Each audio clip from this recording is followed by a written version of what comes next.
Mu lukiiko lw'abamawulire lwatuuzizza olwaleero Minisita w'ebyamawulire n'okulungamya eggwanga Judith Nabakooba ategeezezza nga bwe kijja okusoboka bannabyabufuzi okunoonyeza obululu ku mikutu gy'ebyempuliziganya egiriwo.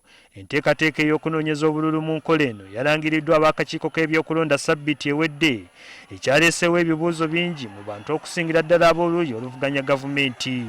Kati gavumenti egamba nti mu kiseera kino bannayuganda bonna okwetolola eggwanga balina engeri gye bafunamu amawulire nga bayitira ku mikutu egy'enjawulo.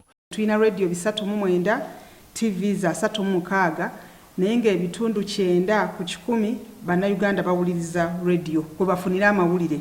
Ate era ne mbaga nti ebitundu 7 ku 10 be balaba television. Tulina n'emikutu emirala gino gye tuyita egya social media.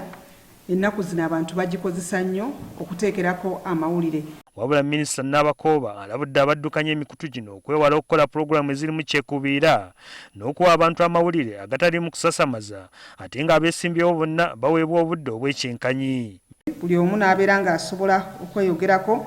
Ekirala okulaba nti pulogulaamu zammwe mukugira abantu obutasiiga nziro, obutasiga bukyayi, obutaleeta ntalo, naye okulaba nti omuntu atuusa obubaka obwo bwennyini obusaanidde mu kye tuyita minimum broadcasting standards bisobole okuba nga bituukirizibwa mu ngeri emu oba endala. Minisita agamba nti gavumenti ekoze enteekateeka okulaba ng'emiwendo gya intaneti gikendeezebwa kisobozesa abantu okweyambisa kompyuta n'amasimu okusaasaanya n'okufuna amawulire ag'ebyokulonda. Tuli mu nteeseganya n'okulaba ng'era emiwendo egyali giteekeddwawo UCC egy'aba small internet service providers nagyo gissibwa kubanga bakola petition. Ku nsonga y'omusolo gwa OTT Nabakooba agamba nti gavumenti yakwogerezeganya ne Minisitule y'ebyensimbi ku nsonga eno.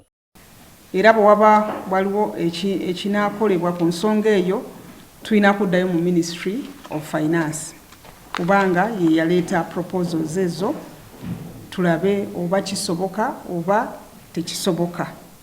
Mu kiseera kino nga embeera ey'okunoonya obululu obw'okulonda kw'abakulembeze ku mitendera egy'enjawulo mu ggwanga kubindabinda wakati mu butakkaanya ku ngeri ki okunoonya obululu buno gye kugenda okukwatibwamu, gavumenti yo ekalambidde nti nno embeera ey'okunoonyeza obululu ku TV, radio, kompyuta n'amasimu ye yokka esobola okukakasa eggwanga nti okulonda kuno kujja kugenda bulungi mu maaso ku gw'emirembe nga bannayuganda tebeesaasaanyizzaamu kirwadde kya COVID-19.